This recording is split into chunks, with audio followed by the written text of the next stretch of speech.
Enzimas são catalisadoras biológicas, é isso que elas são, que aceleram as reações químicas vitais no nosso corpo, diminuindo a energia necessária para esses processos de digestão. Então, todas as enzimas são proteínas, todas as nossas enzimas endógenas e as exógenas que nós vamos discutir hoje. Independentemente do tipo de monogástrico, frango, suíno, codorna, postura comercial ou mesmo ruminantes, como bovinos, caprinos e ovinos, independente, os blends enzimáticos têm ação decisiva no sucesso nutricional e econômico da empresa e ou do produtor rural. De hoje, os blends enzimáticos vêm com aprovação, inclusive, para uso em ruminantes. Se eu pegar qualquer animal e mandar fazer uma análise das fezes desse animal, você vai encontrar proteína, você vai encontrar cálcio, fósforo, gordura, fibra, você tem tudo dentro das... Por isso que as fezes animal, ela tem uma ação nutritiva para a planta, porque ela tem nutriente, senão não faz sentido nenhum. Se o animal fosse 100% eficiente, teria fezes. Poderia absorver e utilizar. Ou não teria fezes, se ele fosse 100%. Por que tem fezes? Porque ele não é 100% eficiente.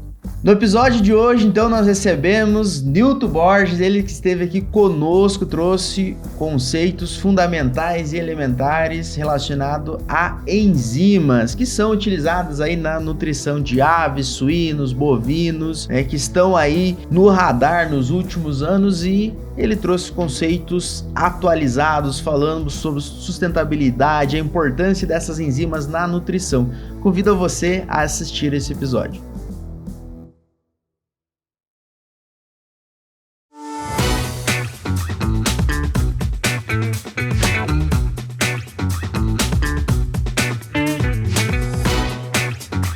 O podcast O Aviário só é possível através de empresas inovadoras e que apoiam a educação continuada na avicultura brasileira. Grupo BR Render. Fazemos juntos o produto para atender você, cliente. Pegasus Science. Predição de micotoxinas via NIRS em tempo real para decisões seguras na avicultura. Peter Syme. Maximize seu lucro por toda a vida. Axo, precisão em ambiência para mais controle, desempenho e resultados na produção avícola. Feigen Biotecnologia, promovendo a saúde única. PPG Vet, o programa de pós-graduações que prepara você para ser um profissional disputado no mercado veterinário. Ciaves 2026, o maior encontro da proteína animal das Américas. De 4 a 6 de agosto, no Distrito Anhembi, em São Paulo. Olá pessoal, tudo bem? Estamos de volta aqui no podcast O Aviário e hoje nós estamos recebendo nosso convidado especial, Nilton Borges, ele que é médico veterinário e é especialista na área de nutrição de aves e nós vamos falar hoje sobre enzimas. Para você que está aí nos acompanhando nas nossas mídias, seja no YouTube, seja no Spotify, se você ainda não segue nós, esse é o momento de seguir, se inscrever no nosso canal e acompanhar todos os nossos episódios. Está no ar mais um episódio do podcast O Aviário. Nilton, seja muito bem-vindo ao nosso podcast, muito obrigado por aceitar, o nosso convite. E eu gostaria de iniciar a nossa conversa aqui, o nosso bate-papo, perguntando para você como que você foi parar na área de nutrição animal. O que fez o Nilton a trabalhar isso? Conta um pouquinho da tua história, da tua formação aí dentro desses anos, Eu vi que o Nilton aí é formado há alguns anos. Conta um pouquinho para nós quem é o Nilton. Muito bem, primeiramente eu queria agradecer, Wellington, a você pelo convite. Agradecer a PPVet, por esse lindo trabalho que a PPVet vem fazendo aí, desses podcasts, levando a avicultura um pouquinho mais perto do produtor, dos técnicos e dos profissionais, Muita gente, dificuldade de, às vezes, ir para uma universidade, de poder ter um acesso, assim, mais imediato, e a mídia, ela traz uma aproximação muito grande, com toda esse corpo técnico do Brasil, que é muito grande, monstruoso e de muitas pessoas, precisando e necessidade de informação. Muito bem, eu tenho 36 anos de formado, me formei 34, mentira, me formei em 92, 2026. Eu não tinha nem nascido ainda, Nilton. Eu E minha formação toda, minha base de formação foi toda na área técnica, né? Então a gente iniciou a nossa vida como veterinário de campo e depois fomos evoluindo dentro da cadeia de produção. Aí fomos para gerência de fomento, depois gerências de fábrica de ração. Sempre na avicultura? Na avicultura, sempre trabalhando com matrizes, frango e postura comercial. E depois a gente evoluímos isso aí, fomos para diretor industrial. Então eu acabei me tornando também diretor industrial de uma grande empresa do Paraná, um abatedouro com capacidade de abate de 110 mil aves por dia. Então tive a experiência de acompanhar o processo de produção em série, né, que a indústria frigorífica trabalhando também com área comercial, distribuição e marketing também dessa Então, eu ia te perguntar, tem uma pós em administração e marketing, foi aí que surgiu? Foi bem nessa época que eu resolvi fazer uma especialização em administração e marketing para fazer mais um incremento na minha formação. E parte dessa formação eu usei nesse período da minha vida, que foi importante também, de muito crescimento, que era uma área que jamais eu, como veterinário, imaginava ir, né? Como diretor industrial. E depois desse período na área industrial, a gente também fez uma especialização em nutrição pela Universidade Federal do Paraná, aqui de Palotina, né? Fomos uma das primeiras turmas da universidade. Eu sou formado pela Federal do Paraná e tive também a oportunidade de fazer a especialização aqui em Palotina, né? Foi assim uma experiência muito boa, porque a gente reencontrou muitos amigos, inclusive da agroindústria local também, da região ali de Palotina, Cascavel, própria Palotina, toda a região, né? E assim foi uma fase muito interessante, porque disso acabou despertando para nós, né? Para mim especialmente, esse encaminhar para a área de nutrição, que é uma área bastante técnica, que vem evoluindo numa velocidade muito grande, né, o conhecimento técnico e tudo que se envolve hoje com nutrição, redução de custos, aditivos, saúde intestinal, tudo isso que a gente busca via nutrição animal. E para mim foi assim uma abertura também, após essa especialização, me abriu também caminhos para a área comercial, técnico-comercial, e que aí eu tive uma dedicação bastante intensa na área de nutrição, que eu fui justamente trabalhar com empresas de nutrição, e aí foi onde que eu tive um grande crescimento. Passei por uma multinacional que era a Purina, que era uma empresa assim de bastante relevância nacional, hoje não existe mais, foi incorporada por outras empresas, né?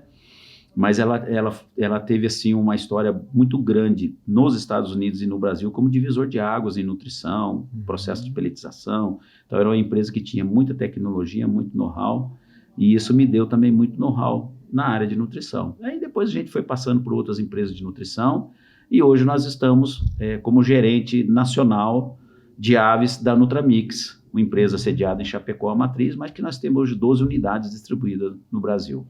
Legal, Nilton. E dentro dessa trajetória, você com certeza acompanhou essa evolução da avicultura, né? Então, desde lá dos anos 90, eu sempre brinco, eu nasci em 94, mas meus pais têm aviário desde 1997. Então, toda essa evolução do tipo de aviário, o aviário lona amarela, com campana a lenha dentro, eu nasci e me criei dentro de um aviário desse tipo.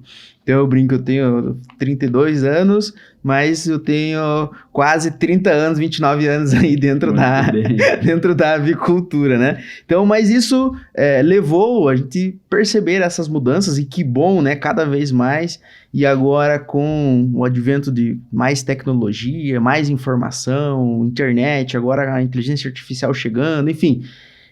distribuição de conteúdos, isso que nós estamos fazendo aqui, se pensar 10, 20, 30 anos 90, não se imaginava que a gente conseguiria estar gravando um podcast técnico. Hoje nós vamos falar sobre enzimas, e quando ir ao ar, o técnico ele vai ter a possibilidade de, no deslocamento do seu carro, escutar esse podcast, aprender coisas técnicas, que ele vai chegar lá no trabalho dele e conseguir aplicar. Então a gente vê essa evolução. Eu queria saber de você, Nilton, em relação à parte nutricional, que a gente sabe que é algo extremamente importante em toda a área da produção animal, Quais são hoje os principais desafios de um nutricionista, pensando na nutrição em si? O que você deixa para a gente iniciar essa conversa de Ricardo? Quais são os principais desafios e para onde vai a nutrição?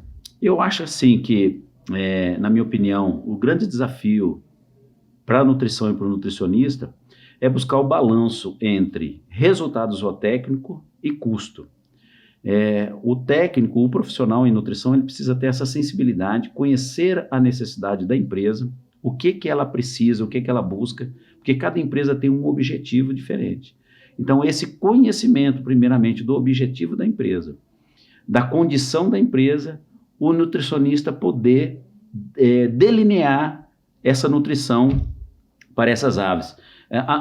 Você não usa a mesma fórmula que você usa para uma empresa, você usa para outra forma. A disponibilidade de matéria-prima são diferentes, os objetivos são diferentes, os pesos são diferentes. Muitas empresas, às vezes, olham muito mais para o custo do que para o resultado zootécnico. Então, o desempenho de peso, às vezes, não é tão interessante quanto o custo de plataforma. Então, depende muito. Uma outra empresa tem o objetivo em busca de carne de peitos ou de peitos maiores para exportação para o mercado europeu, que daí tem que fazer um filé de um tamanho, de um determinado peso. Outro busca mais carcaça, né? Que é um frango menor, que é mais para o mercado interno. Então, depende muito da empresa. Então, isso é um grande desafio do nutricionista, entender e fazer essa leitura correta. E outro desafio é buscar essa redução de custo, mantendo o resultado, vou dizer assim, um resultado adequado ou um resultado eficiente para a empresa, em que ela tem um equilíbrio entre custo e resultado zootécnico. Legal, isso é a base, né, do que busca dentro da nutrição e os desafios, então, que o nutricionista, que a nutrição de aves, pensando aí nesse futuro, vai enfrentar e tem que se olhar, tem que se atentar a isso, né? São os grandes pontos. A grande evolução que está tendo na linha dos aditivos, né? O mercado, o que aconteceu nos últimos 20 anos, vai acontecer nos próximos 5 anos. Então, uma evolução extraordinária na ciência. A evolução da ciência, né? A condição hoje que tem de se fazer pesquisa e constatar via pesquisa e alguns aparelhos muito modernos para você conseguir realmente entrar dentro da fisiologia, entender fisiologia.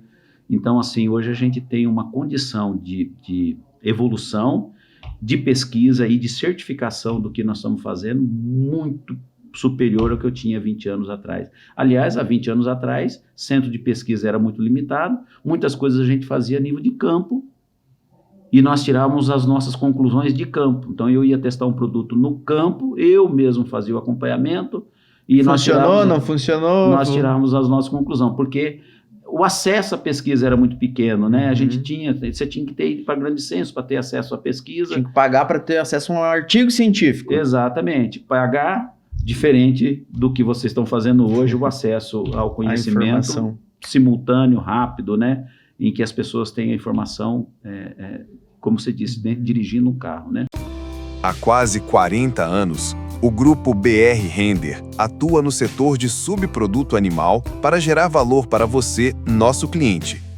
Nossa missão é fortalecer toda a cadeia produtiva, entregando produtos de qualidade comprovada que geram produtividade, sustentabilidade e resultados consistentes. Seja em nutrição animal, energia renovável ou soluções ambientais, estamos sempre ao seu lado. Conte com a gente. Legal, Nilton. E para a gente iniciar, então, aqui a nossa conversa sobre, né, o objetivo do nosso podcast, que é falar um pouco sobre enzimas, explica para o pessoal, de uma forma simples, inicial aqui, o que é enzimas e qual a sua grande importância e relevância na nutrição de aves. Bom, primeiramente, enzimas. Enzimas são catalisadoras biológicas. É isso que elas são. Que aceleram as reações químicas vitais no nosso corpo, diminuindo a energia necessária para esses processos de digestão.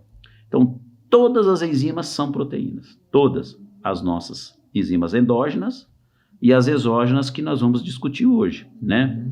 Elas não são consumidas nessas reações químicas. Então, ela participa da reação E ela, depois que ela fez a reação, que ela fez a ligação enzima substrato ou chave fechadura ou fechadura chave, que é uma ligação como se fosse assim, ela libera, que ela fez o processo, fez a liberação, ela solta ilesa e vai para um outro processo para fazer uma nova quebra, uma nova reação metabólica, né? Então, é assim que elas funcionam. Então, ela tem um sítio ativo específico, né? Cada enzima tem um sítio ativo. Por isso que nós vamos hoje discutir sobre várias enzimas, cada uma com seus sítios ativos específicos, né? E essa questão chave e fechadura, após a reação, então ela libera-se intacta e vai para um processo novo. Então, a nutrição enzimática, que nós falamos hoje de última geração, que nós já estamos falando dessas nutrição enzimática de última geração, ela representa uma evolução estratégica na suplementação enzimática tradicional ao modelo baseado em engenharia digestiva inteligente. Então, hoje nós já estamos falando em engenharia digestiva inteligente. Porque hoje nós não falamos mais só do uso de uma enzima, né? Hoje a gente faz combinação de 2, 3, 10 enzimas, que hoje eu vou discutir com vocês sobre combinações de 10 enzimas, que são blends enzimáticos mais eficientes, né? No conceito conceito prismático das enzimas, que é um conceito mais recente sobre as enzimas que a gente está discutindo nesse momento, ela descreve justamente a capacidade da enzima gerar múltiplos efeitos metabólicos a partir de uma única intervenção. Então, eu entro com um blend enzimático, como uma luz num prisma, eu tenho como resultado, do outro lado, vários resultados ou substratos metabólicos dessa intervenção que eu estou fazendo única com blend enzimático. Isso aqui mais ou menos nos lembra um pouquinho como o disco do Pink Floyd. Você lembra do disco do Pink Floyd que tem um prisma? Sim. Você busca na tua memória. Você tem uma luz chegando no prisma e você tem várias luzes sendo liberadas após o efeito dessa luz no prisma. É a mesma coisa do conceito prismático dos blends enzimáticos, né? E para quem está nos acompanhando, vamos pensar que essa parte mais técnica, tem gente que está começando agora, tem gente mais evoluída. O que seria, né, esses conceitos que tu trouxe para nós, Newton, de blends enzimáticos, isso tudo, algo assim mais palpável, digamos? Sim. Quando nós iniciamos o nosso processo de utilização de enzimas, nós já estudávamos um pouquinho as enzimas endógenas e chegamos à conclusão, isso na verdade veio através do bovino, que ele não precisa de suplementação de fitase, que o rumen daquele animal é uma câmara de fermentação muito eficiente. Aí tem um professor de bovinos aqui que até pode nos ajudar, mais ainda. E de lá que saiu essa ideia da fitase. Eu falei, por que o bovino ele tem a capacidade de quebrar os fitatos e o monogástrico não? E aí onde que foi descobrindo que eu tinha que criar uma fitase para monogástrico, porque o monogástrico não tinha essa capacidade. E aí então, entra a suplementação. Entrou a suplementação. E deu tão certo que a coisa foi caminhando. E aí foi tendo uma evolução para os carboidratos não amiláceos ou polissacarídeos não amiláceos, né? Esses PNAs que a gente chama são parte do substrato dos ingredientes, né? Dos ingredientes da ração que não estão disponíveis, que a ave não tem capacidade de quebrar. E aí começou a evolução, daí começou com xilanase, beta-glucanase, foi evoluindo. Então hoje a gente tem uma ampla gama de enzimas para cada tipo de substrato, que isso foi tendo uma evolução nesses últimos 20 anos, e hoje a gente está chegando já em blends enzimáticos com 10 enzimas combinadas. Lógico que tudo isso é desenvolvido conforme a nutrição, a especificidade da nutrição da região. No caso, por exemplo, o Brasil, como trabalha base nutricional milho e soja, é um blend enzimático. Se eu for para a Europa, que é base nutricional, grãos de inverno, trigo, triguilho, triticale, outros tipos de grão, aí o blend enzimático ele tem que ter uma outra especificidade. Então depende muito do que eu trabalho dentro da nutrição. No próprio Brasil também, nós temos regiões em que eu trabalho mais com sorgo, com milheto, né? Que, por exemplo, região norte e nordeste, nós temos mais essa disponibilidade, que nós temos uma região lá no Matopiba, que é Maranhão, Pará, Bahia e Piauí, que planta-se muito sorgo e milheto, e a gente tem uma disponibilidade maior desses ingredientes lá do que aqui no sul, né? Aqui no sul seria uma nutrição mais base milho e soja. Então, dependendo do meu substrato, eu defino o meu blend enzimático. Qual você vai colocar? Qual? E aí, pensando, Nilton, no nutricionista, todas essas variações que você trouxe, tudo que existe, né, de mais moderno, enfim, tudo que está chegando agora, da utilização, pensando no nutricionista. Eu sou o nutricionista da empresa, da agroindústria, fui contratado, da cooperativa. Eu chegando lá, qual que seria um checklist assim, de ações para se fazer um diagnóstico inicial para mim começar a pensar na minha nutrição, ou qual usar, o que usar? Você já, né, trouxe um spoiler aqui para nós, né, que existe variação de tipo de alimentos e tudo mais, mas quais os pontos principais que tem que se observar e olhar para conseguir, né, estabelecer qual é o melhor, qual que eu vou usar? Por idade, por região, como você trouxe, o que tem de variabilidade de alimentos, ingredientes, né, enfim, qual seria esse diagnóstico inicial que o nutricionista ele tem que fazer? Veja bem, seja qual for o tipo de substrato que eu tenho, da composição da nutrição, eu tenho oportunidade. Então, no momento que está definido, que eu sei que a empresa usa milho, soja, tal, aquele, essa aqui, as minhas matérias-primas, já é conhecido esses substratos que tem lá dentro dela, as oportunidades que temos. Então, eu tendo isso em nossa mão, eu consigo definir qual que é a melhor estratégia nutricional para mim tirar o máximo possível desta nutrição dessa empresa. Então, assim, hoje a gente tem muitas ferramentas, né, para usar, muita informação que está aí. Não é uma coisa fechada a 7 chaves, né, como era antigamente. Hoje a gente tem disponibilidade dessa informação e a gente consegue, com certa precisão, chegar numa definição. Show, beleza, Nilton. Então, eu queria entender um pouquinho a mais por que essas enzimas elas têm esse papel estratégico, principalmente em monogástricos. Veja bem, primeiramente devemos olhar para a variabilidade das matérias-primas. Mesmo as matérias-primas mais importantes que eu uso na nutrição, que são mais conhecidas como milho e farinha de soja, elas têm uma variabilidade quando chega na indústria. Principalmente variação de proteína, solubilidade de proteína, fibra e agentes antinutritivos. Então, isso é uma coisa que acontece com todos, né? Então, essa é a primeira coisa que eu tenho que olhar. Segundo, também devemos lembrar que 60% a 70% do custo nutricional, do custo do produto final é da nutrição, nas produções intensivas, tá? Isso é um outro detalhe que a gente precisa prestar atenção. Então, por isso que o foco do nutricionista tem que atuar em melhorar o aproveitamento desses nutrientes que estão disponíveis na formulação da ração, né? Isso por si só já justifica a grande evolução no desenvolvimento nessas últimas 2 décadas ou 20 anos, que foi estudado, combinações, inter-relações, sempre focado em melhorando assim o custo nutricional e resultado econômico das empresas, né? Porque as enzimas ela só conseguiu se subsistir e entrar no mercado porque ela trazia economia.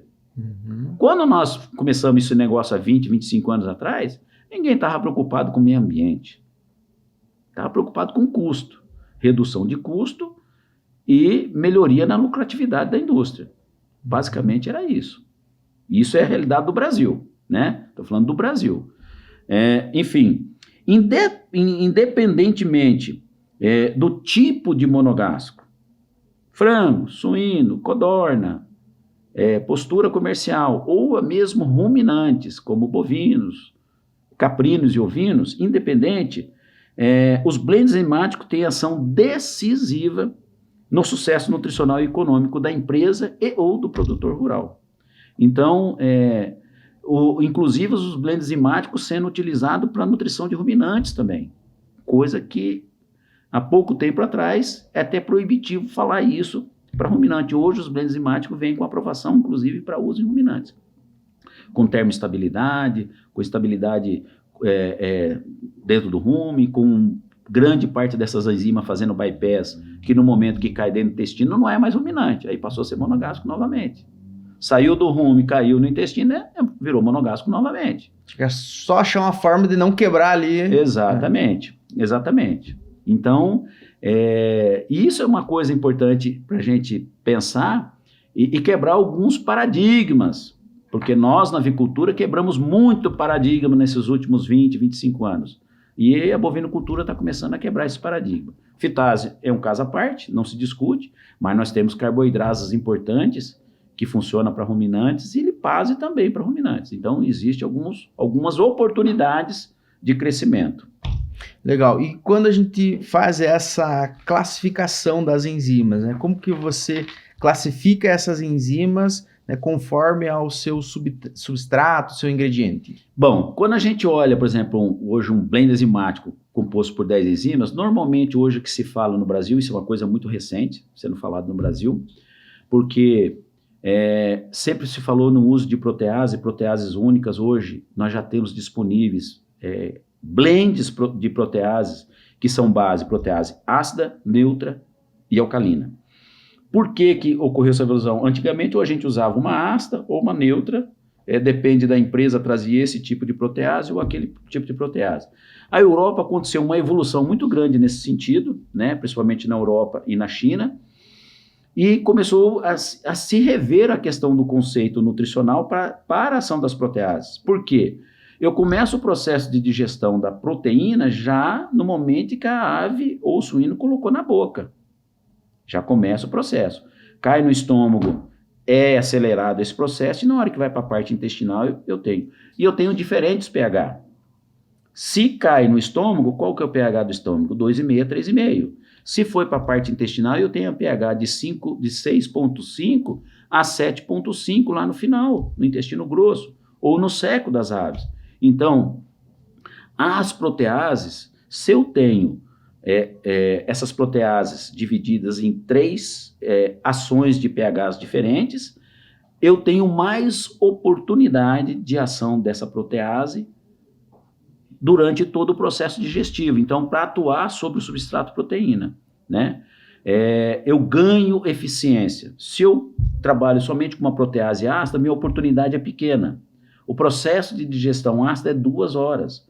Mas quando eu considero todo o processo digestivo de uma ave, ela vai de 4 a 6 horas. Então, se eu tenho protease para atuar aqui e lá no final, eu ganho tempo de permanência de ação dessa protease, então a probabilidade do meu sucesso e de ganhos sobre essa digestibilidade da proteína é muito maior. Então, o primeiro conceito, protease. Então, hoje, na minha cabeça, eu não penso mais, eu não falo mais com meus clientes, eu não penso mais em utilizar proteases específicas. É um uso de um blend de protease que contempla uma ação em toda a extensão do intestino. Então, essa é a primeira coisa.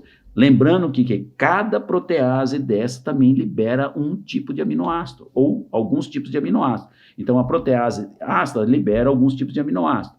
A neutra, outros tipos de aminoácido. E a alcalina, outros tipos de aminoácido. Então, quando eu junto todos esses aminoácidos, é para a formação da proteína. Então, eu preciso de tudo isso para me formar uma nova proteína, né? Então, isso seria as proteases.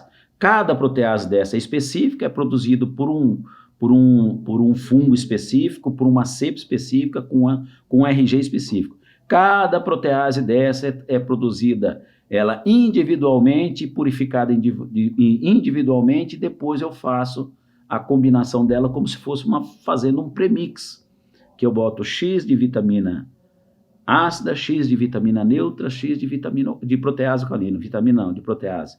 Tanto de ácida, tanto de neutra, tanto de alcalina, como se eu fosse uma dosagem de um premix específico, porque eu tenho elas hoje purificadas, que eu também, há pouco tempo atrás, era uma fermentação múltipla. Eu não tinha isso. Hoje eu já tenho essa disponibilidade na tecnologia. Ao outro tipo de enzima são as carboidrases, que caem dentro da classificação das carboidrases.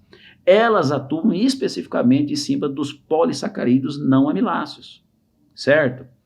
Esses polissacarídeos não amiláceos, além de eles ter ação antinutritivas, eles não têm enzimas, principalmente no monogástrico, não têm enzimas endógenas que têm capacidade de quebrar isso, de aproveitar.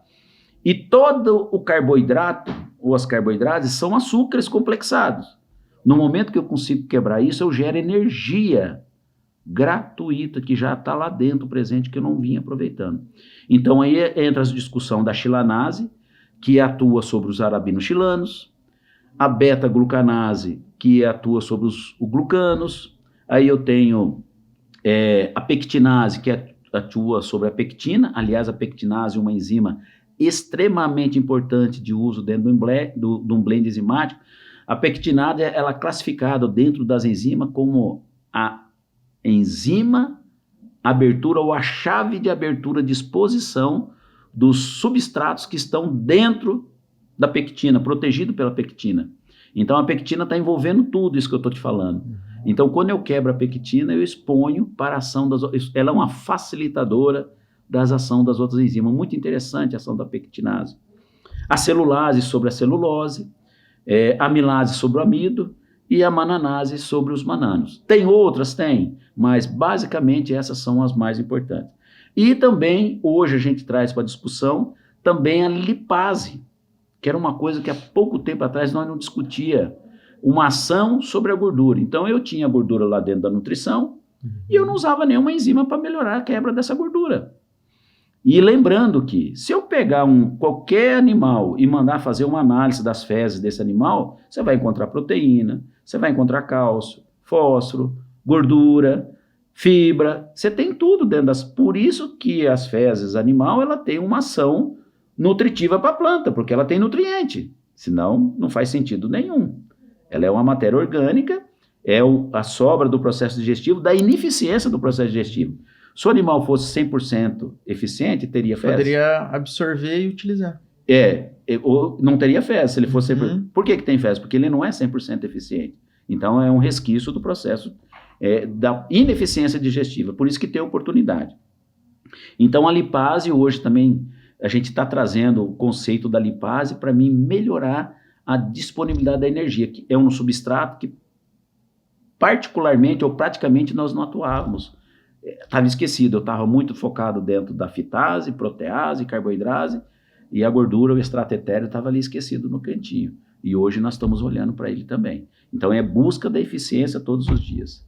Legal, Nilton. E pensando então nessas enzimas, pensando na qualidade, quais são os critérios, né? Pensando nessa parte de controle de qualidade, quais são os critérios utilizados, né, para você ter uma enzima que tenha uma característica que seja aprovada por esses critérios de qualidade e ser utilizado no dia a dia? Basicamente, são 4 critérios que eu tenho que olhar quando eu olho para uma enzima, para mim tomar uma decisão da utilização de uma enzima. A primeira delas é a compatibilidade com outras enzimas. Se eu estou falando que eu vou misturar essa enzima, fazer um blend enzimático, ela precisa ter compatibilidade. Eu não disse que as enzimas são proteínas? Se eu pego uma enzima, uma carboidrase, e coloco junto com a protease, e ela não for resistente à protease, ela vai degradar a xilanase. Então, isso é a primeira coisa que eu preciso olhar. Se as enzimas, ela tem essa estabilidade quando eu misturo com outras enzimas. Lembrando que eu estou falando das exógenas aqui, mas tem as endógenas. Eu tenho tripsina, quimiotripsina, que são proteases endógenas, que também podem degradar a proteína. Se a enzima é uma proteína, ela não tem resistência à quimio e à tripsina, eu vou ter a degradação, não vou ter eficiência. Então, a primeira coisa, compatibilidade com outras enzimas. Segundo, estabilidade em temperaturas elevadas e tempo de armazenagem. Por quê? Uma enzima depois de pronta, quando eu falo em tempo de armazenagem, ela tem validade de 2 anos.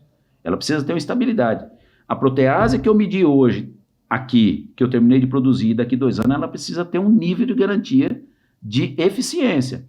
Então, normalmente, isso fica em torno de 95%. No período de 2 anos de armazenagem, eu não posso ter uma perca de mais do que 5% da estabilidade dessa enzima.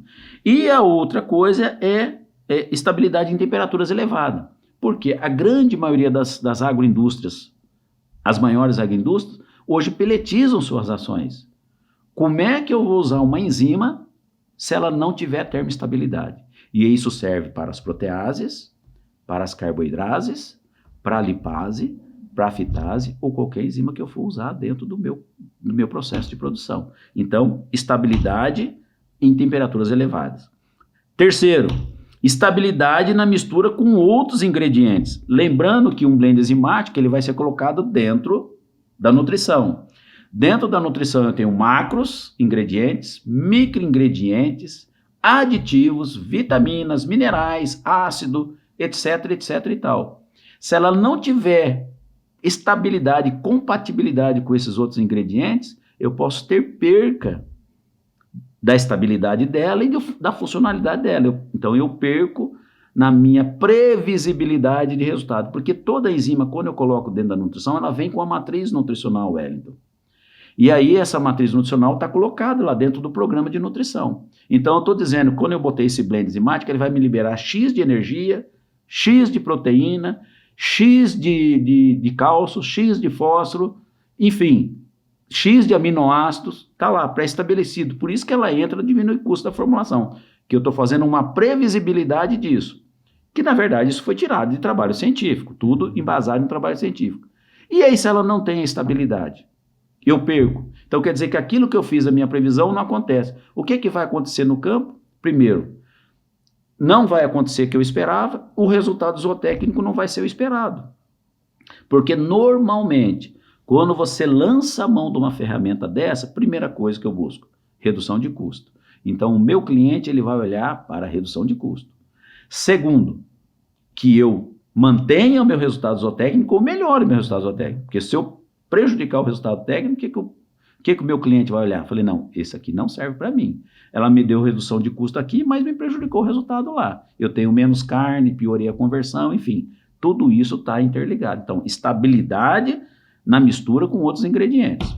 E, por fim, estabilidade de funcionamento em ampla faixa de pH. Foi o que eu falei para você exatamente da protease. Mas as carboidrases também é a mesma coisa.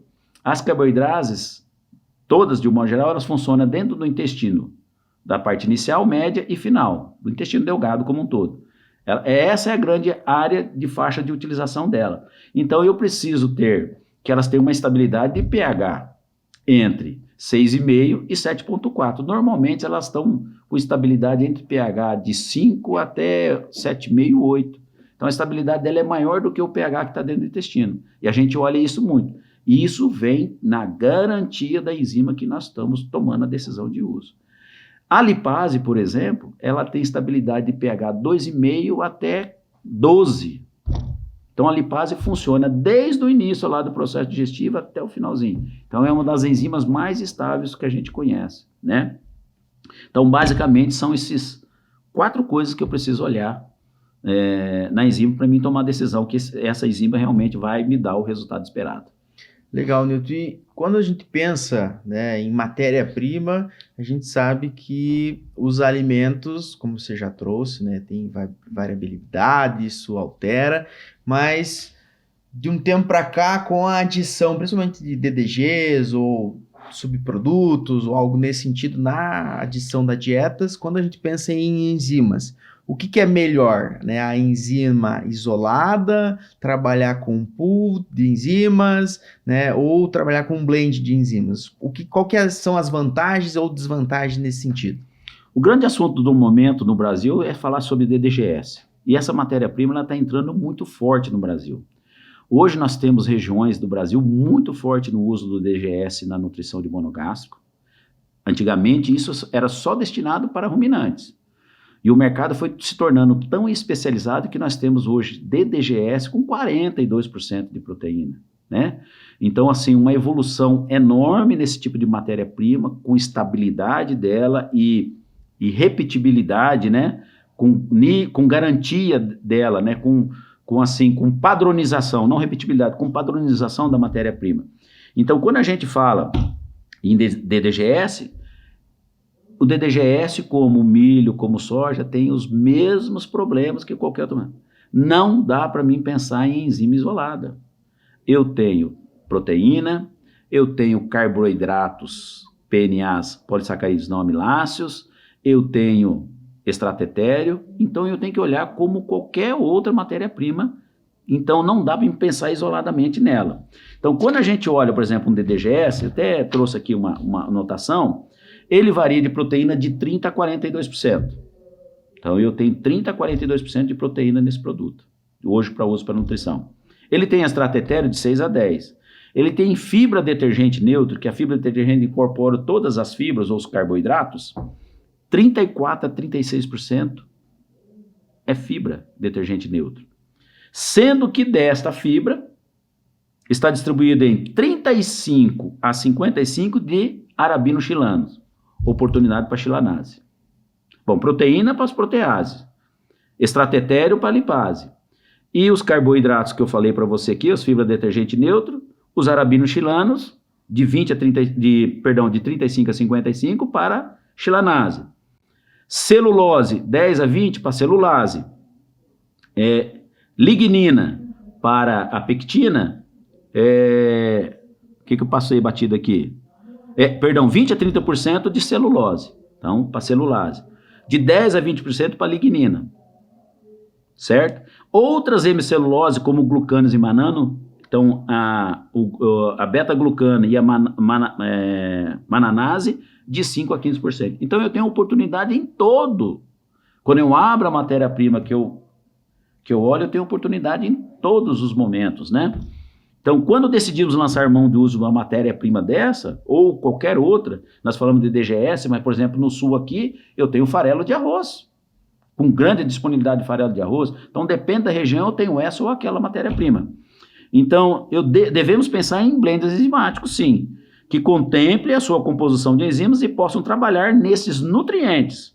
Então, aqui precisamos de proteases, carboidratos, lipases, como eu disse, isso tudo muito bem combinado num blend enzimático com estabilidade, com todas aquelas estabilidades que eu falei, né? Legal, Newton. E a gente fala muito sobre, né, depois de tudo que você trouxe aqui para nós, você falou, a gente fala muito sobre sustentabilidade. Eu acho que a palavra sustentabilidade nos últimos anos assim tem aparecido de uma forma que muitas das vezes a gente olha para a mídia, olha para o que as pessoas conceituam na cultura, né, culturalmente, né, o que é sustentabilidade. Muita gente pensa, sustentabilidade é plantar mais árvores, não que não seja, né? Mas não é só isso. Abraçar uma árvore, não é só isso. Mas não é só isso, tem muito mais coisas. E aí você falando aqui, na minha cabeça passava algumas coisas e eu queria que você, né, trouxesse para nós em relação a isso, em relação à sustentabilidade. O que as enzimas têm a contribuir com o nosso planeta Terra, digamos assim? Veja bem, eu estou com 34 anos, vou para 35 na avicultura. Na verdade, tem 3 anos antes, que desde a faculdade, do segundo ano de faculdade, me dedico à avicultura, né? Eu entrei para fazer bovino, e depois, quando eu fiz a cadeira de avicultura, falei, não, aqui é aqui que eu quero. Achei meu chão. Então, vai para 38 anos aí, mais ou menos, 36 anos. Muito bem. Quando eu comecei na avicultura, nós não estávamos preocupados com o meio ambiente, nós queríamos buscar custo, como eu te disse. O nosso objetivo na indústria era baixar o custo o máximo possível para a gente ganhar, sobrar mais para a indústria, né? Para reinvestir, para crescer, enfim, que essa era a preocupação. Então, a gente não olhava muito para essa questão do meio ambiente, né? Não olhava muito. O mundo mudou. Gerações novas vieram, pessoas com cabeças mais abertas, mais preocupadas com o meio ambiente, mais preocupadas com as novas gerações. Então, isso já não é mais uma questão só da Europa, né? Que na minha época era questão da Europa, né? Os caras lá pensavam isso, né? França, né? Os franceses, né? A gente levava isso como uma frescura, né? Não estava muito preocupado com as coisas. E a gente está vendo que as coisas não é bem assim. E a coisa também foi... o nível de conhecimento e de entendimento das coisas também da gente foi evoluindo. Então, a gente vê que, na verdade, muito dessas ações que a gente faz, ela, como efeito indireto, está um efeito no ambiente. Então, essa busca por tecnologias em que eu tenho uma melhoria, um aumento do aproveitamento dos recursos que eu tenho, até porque os recursos são limitados, né? Então isso indiretamente acaba nos trazendo um benefício ambiental. Então eu queria destacar aqui, são 5 pontos importantes que as enzimas nos ajudam na questão ambiental.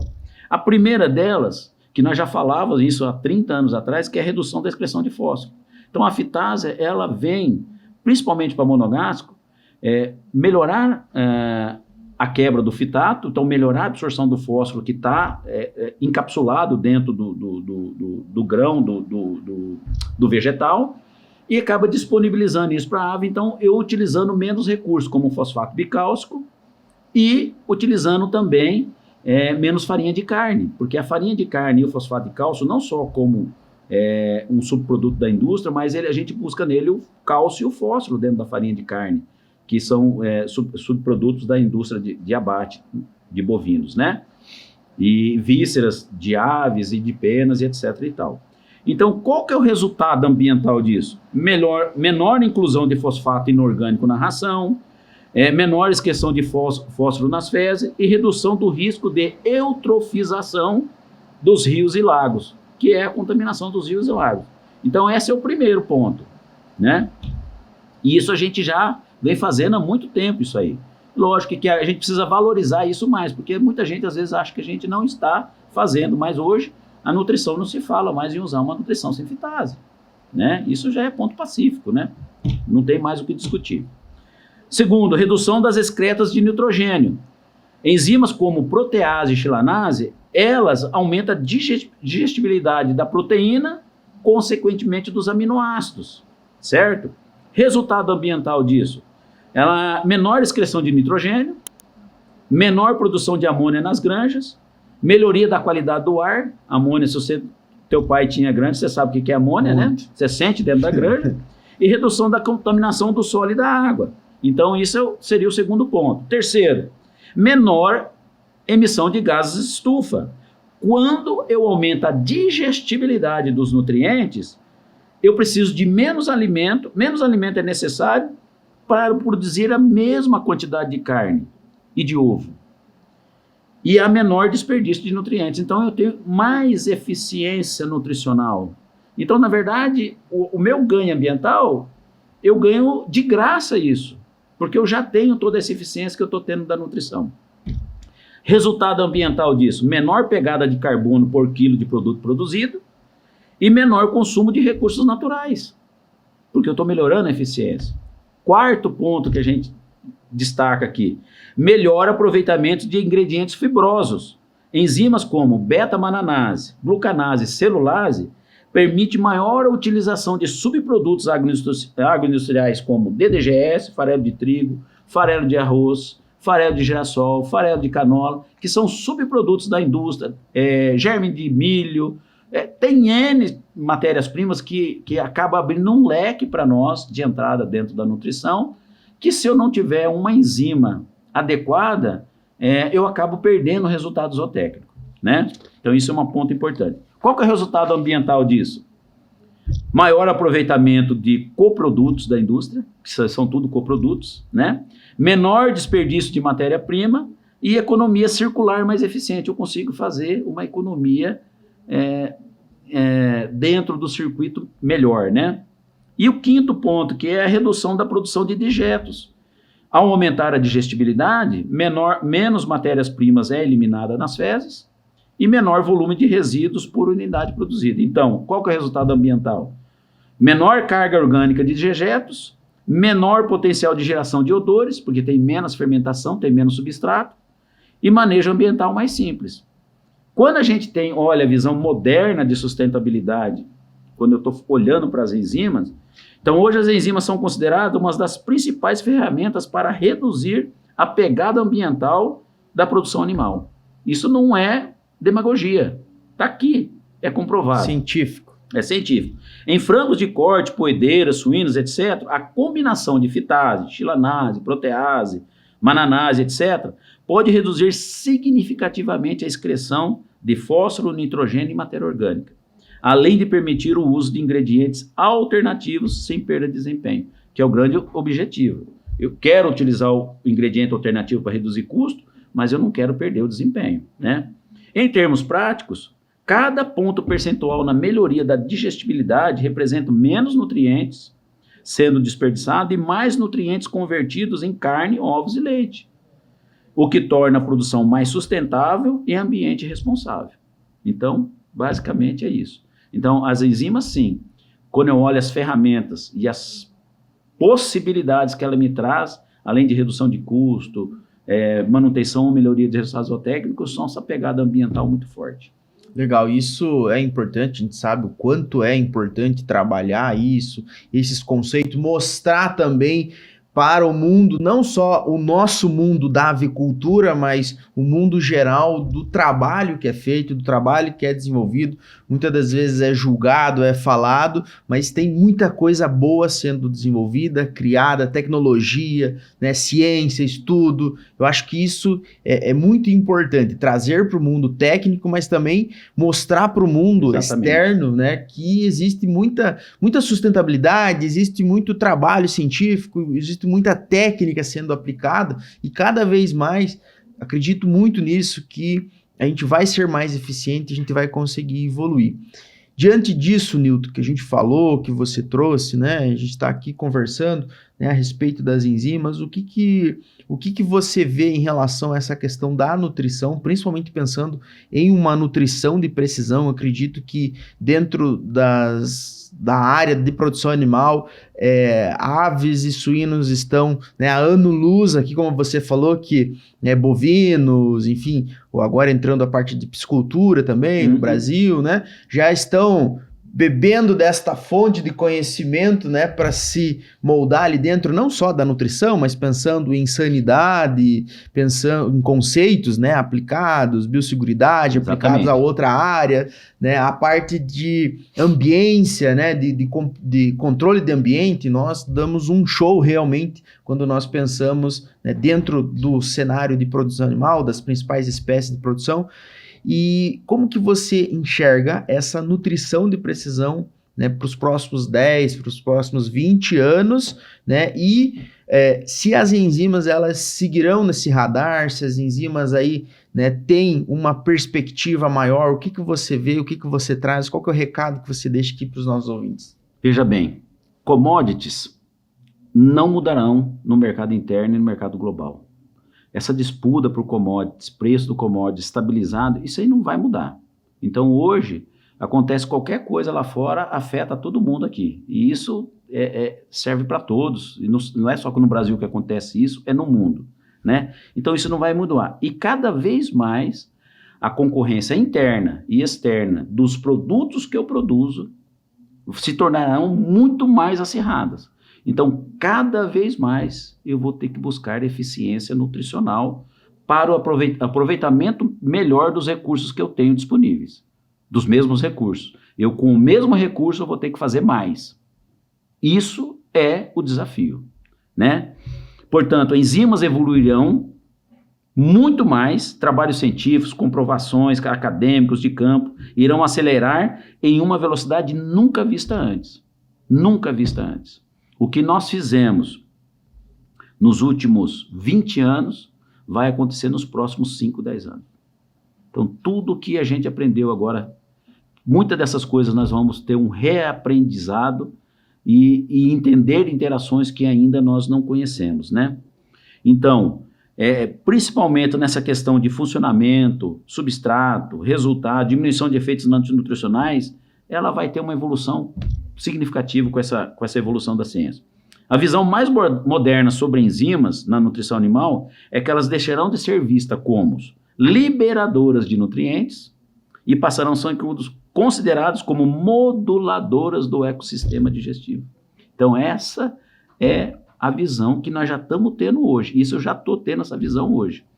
Influenciando digestão, microbiota, imunidade, sustentabilidade e até qualidade do produto final.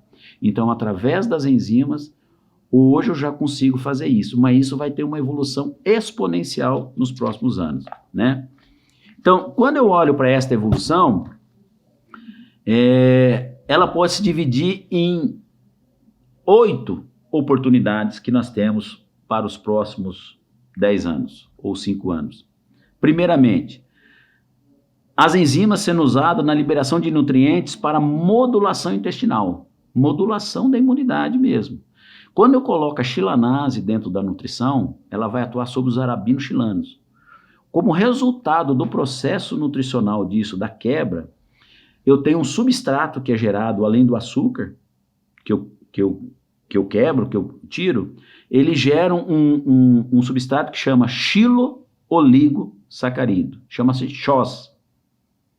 Esse xilo-oligosacarídeo, ele tem uma função de pré-biótica intestinal, que até pouco tempo nós não sabíamos disso. Isso é coisa recente da ciência. Outra, beta-mananase, também ela atuando sobre os mananos, além dela tirar o açúcar, energia, ela cria um novo ingrediente para mim lá dentro do intestino, que é o MOS, manano-oligosacarídeos, que é um substrato do processo de quebra. Sai o açúcar para cá, sai o manano-oligosacarídeo para cá, o MOS, que a gente fala muito de uso de MOS em nutrição de monogástrico, como modulador da microbiota, como um efeito pré-biótico, né?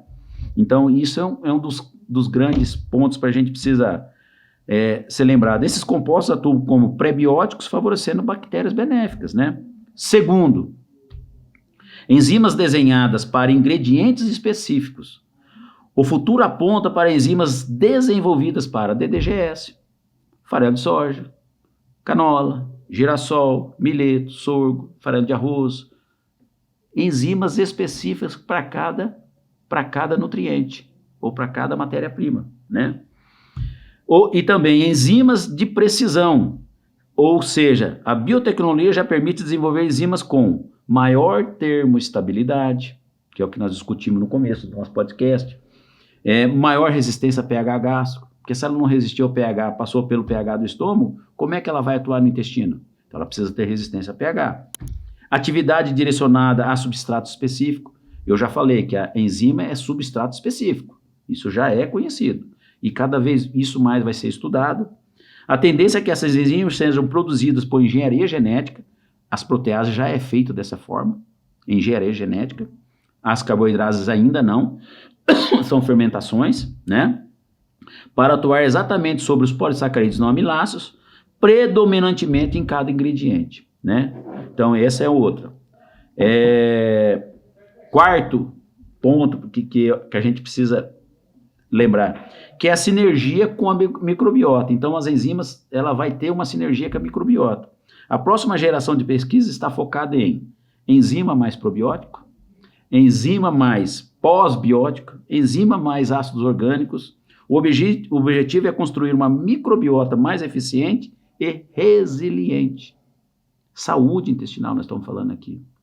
Hoje se fala em nutrição microbiana de precisão. Nós já estamos falando isso. E o quinto, maior valorização dos ingredientes alternativos. Então, quando eu uso a enzima, eu consigo ter uma valorização maior desses ingredientes alternativos, porque eu tenho um aproveitamento melhor dele, certo? Com enzimas mais eficientes, será possível aumentar o uso de DDGS na nutrição, farelos de oleaginose, porque mesmo com as enzimas que eu tenho hoje, eu tenho uma limitação. Então, a tendência é que conforme vai evoluindo, eu vou aumentando o uso dessas matérias-primas, que vai aumentando a minha segurança de uso, né? Subprodutos da agroindústria, como farinha de carne, farinha de víscera, farinha de pena, e etc., farinha de peixe, e N tipos de subprodutos que nós temos, germe de milho, tem vários subprodutos, farelo de arroz, enfim.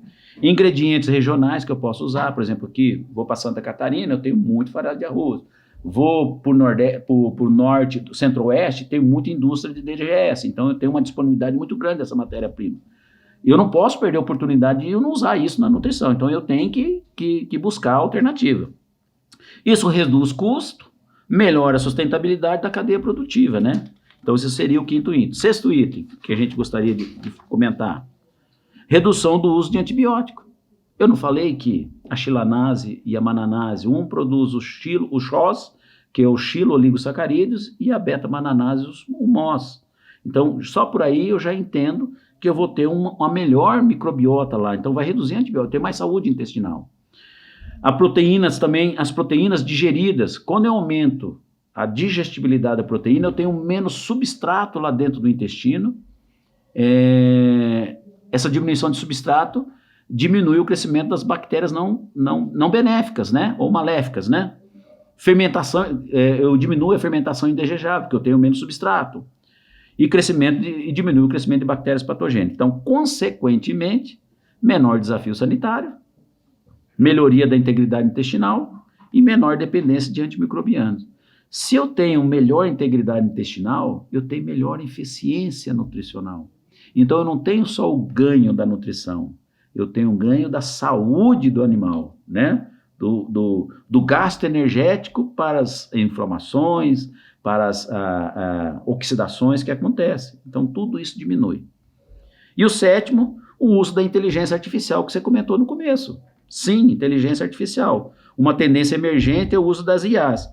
Caracterizar matérias-primas, a IA vai fazer isso, predizer substratos presentes, ajustar automaticamente a dosagem enzimática. Hoje a gente já usa, por exemplo, o NIRS, em sistemas de linhas de produção, que ele faz a predição da matéria-prima, tanto de proteína, tanto de cálcio, tanto de fósforo, e eu consigo fazer o ajuste automático da fórmula nos sistemas de produção contínua. E isso vai acontecer com as enzimas. Então, vai analisar os ingredientes que está entrando na formulação e eu vou fazer a dosagem da enzima como eu faço a dosagem do premix, como faço qualquer coisa. E isso vai acontecer. Então, o conceito será semelhante a uma enzima de precisão, ou nutrição de precisão. Aqui nós estamos falando de enzima de precisão, que ela vai ter as quantidades adequadas conforme a minha nutrição que está desenhada para o meu cliente. Ajustada em tempo real a composição do lote de ingredientes da ração. Então, eu tenho um lote de ingredientes da ração, ele vai fazer o ajuste, tanto de xilanase, tanto de protease, tanto de lipase, e ele vai fazer a combinação e jogar dentro do misturador e fazer a batida da mistura. Isso em tempo real. E por último, o oitavo, e não menos importante, é o conceito mais avançado atualmente é o conceito mais moderno, é que as enzimas atuam como ferramentas de engenharia do trato gastrointestinal. Lá no começo eu falei para você dessa engenharia, dos blends enzimáticos hoje, a gente já está olhando com esse olhar. E é esse olhar que continua aqui como no presente e no futuro, né? Ela será uma ferramenta de engenharia do trato gastrointestinal, em que elas não apenas quebram nutrientes, mas eu busco alterar a estrutura física da digesta, modificar a microbiota, produzir metabólitos benéficos, né? Reduzir a inflamação intestinal, melhorar a eficiência alimentar e reduzir o impacto ambiental. Então, tudo isso entra no contexto de quando eu sigo esse caminho do uso dos blends enzimáticos adequados para a minha nutrição, né? Em resumo, nos próximos 10 anos, a principal evolução não será apenas obter mais proteína, mais energia, mais fósforo, etc., mas usar enzimas para transformar o intestino em um sistema biologicamente mais eficiente, sustentável e resiliente, que suporte os desafios e que eu ganhe eficiência nutricional. Então, para a avicultura, suinicultura e bovinocultura, isso significa melhor conversão alimentar, então, diminuição de custo e melhor aproveitamento dos recursos que eu tenho, menor custo, maior competitividade da indústria,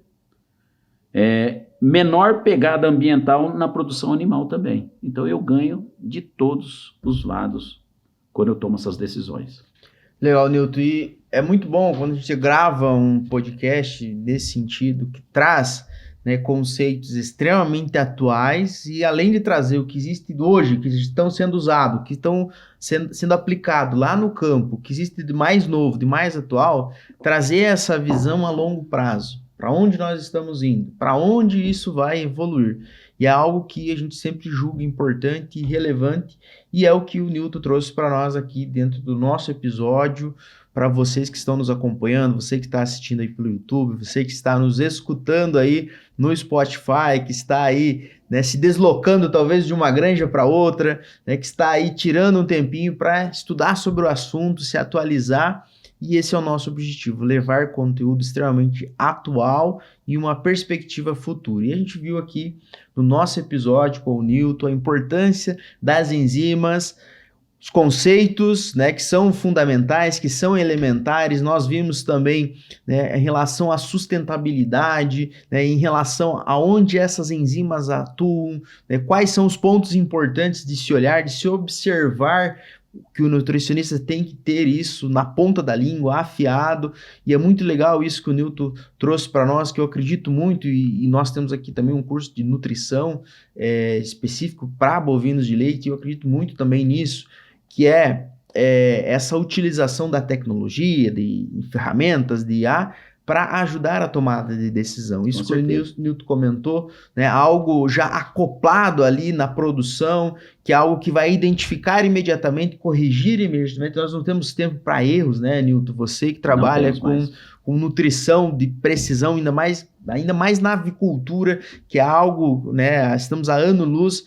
Eu me lembro, brinquei aqui com vocês, né, no início da nossa apresentação, 97, uma conversão esperada pela integradora naquela época era 1.600, 1.500, mais ou menos, transicionava nessa média, né, de conversão. Hoje a gente já está falando de conversão lá no campo, né, 1.280 para frango griller, né, a gente já viu isso, até menos, até conversões menores, né, 1.300, né, 1.600, você que está aí, Newton, vendo, essa variabilidade não tem margem para erro, né, então tem que... Cada hora é importante no desenvolvimento dessa ave. O processo é muito acelerado, né?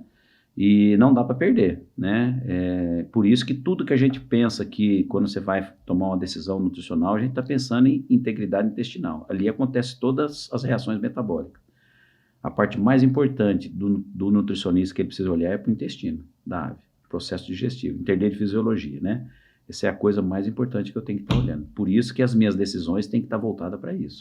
Legal. E para finalizar, eu queria pedir para o Newton, para ele deixar um recado para quem está nos acompanhando, para quem é técnico, para quem é veterinário, zootecnista, agrônomo, enfim, todos vocês que estão aqui nos acompanhando, fazem parte da nossa audiência. Deixa um recado para o pessoal, né, em relação a essa parte técnica, o que buscar estudar, o que olhar a partir daqui, né, o que olhar para, né, essa parte de se desenvolver. Qual que é o recado que o Newton deixa? Eu acho assim, que o mais importante, dentro do nosso assunto discutido, quando eu tomo a decisão de usar enzimas para mim melhorar a quebra dos nutrientes, né, que estão disponíveis dentro da ração, eu tenho que pensar isso tudo como uma questão mais globalizada. Não é mais uma decisão de usar uma enzima específica ou duas enzimas, porque você veja bem, o ingrediente ele é complexo, ele tem vários tipos de nutrientes que eu preciso estar atuando. Você pega o milho, ele tem mais um tipo de um substrato, o farelo de soja tem mais outro, o trigo tem outro, o DDG tem outro, a farinha de carne tem outro. Então, cada um desses, ele vai mais um tipo de... Por isso que o blend enzimático, quando eu faço a combinação, as oportunidades que eu tenho são muito maiores do que eu atuar num ponto específico. Eu falo assim, o que nós estamos discutindo aqui não é bala de prata, é um tiro de cartucheira. Eu preciso olhar todo o contexto para mim ver todas as oportunidades que eu tenho. Então, por isso que o blend enzimático traz maiores oportunidades de ganhos para mim, né? Para a nutrição, para mim, nutricionista, para a empresa e para o frango, né? Para o frango, para o suíno, para o bovino, enfim. Então, eu acho que olhar para isso e realmente dar esse passo, né? Porque isso é uma coisa bastante recente. A gente vem discutindo blend enzimático no Brasil há 5 anos. Até então a gente vinha usando as enzimas em separados, mas blend enzimático nós estamos discutindo aí 5 anos, 4 anos, 5 anos, né? O uso de blends enzimáticos, que se tornou assim uma coisa mais corriqueira. Outra coisa, olhar para os blends enzimáticos, porque eu tenho alguns blends enzimáticos de fermentação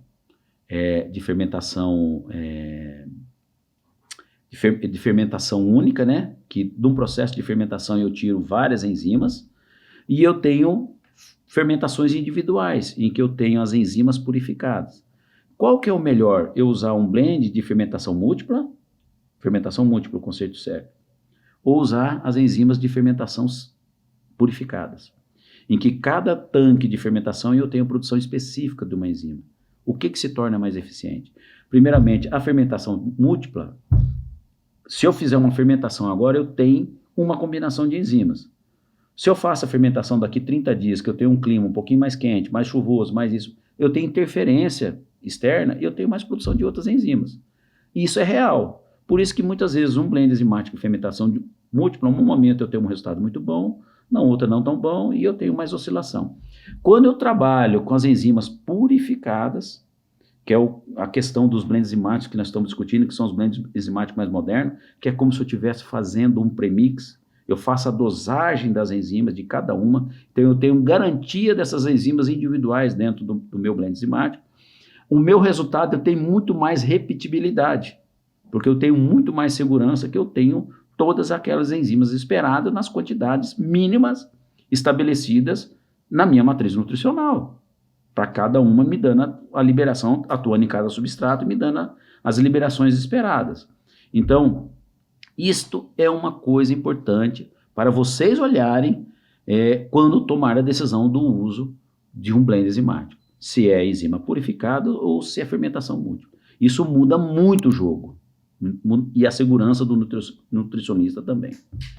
Legal, Newton. A gente agradece em nome da PPG-VET, em nome do podcast O Aviário, a sua participação, de estar aqui conosco, trazendo conteúdo atualizado, trazendo conceitos fundamentais, né, levando tudo isso que a gente abordou aqui dentro, né, do nosso podcast para você que está aí nos acompanhando. Então, em nome da PPG-VET, do podcast O Aviário, nós agradecemos a sua participação aqui, Newton.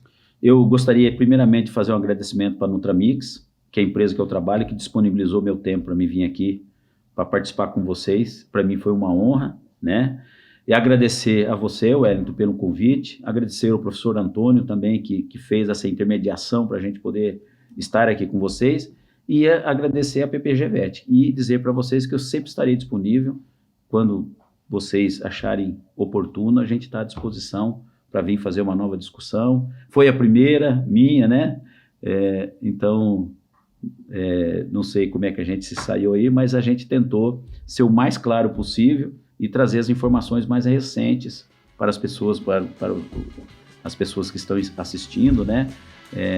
Ter o melhor entendimento possível sobre enzimas. Show, Newton. Nós que agradecemos e com certeza as portas ficam abertas aí para uma nova oportunidade. Valeu, gente. Até breve. Valeu, obrigado.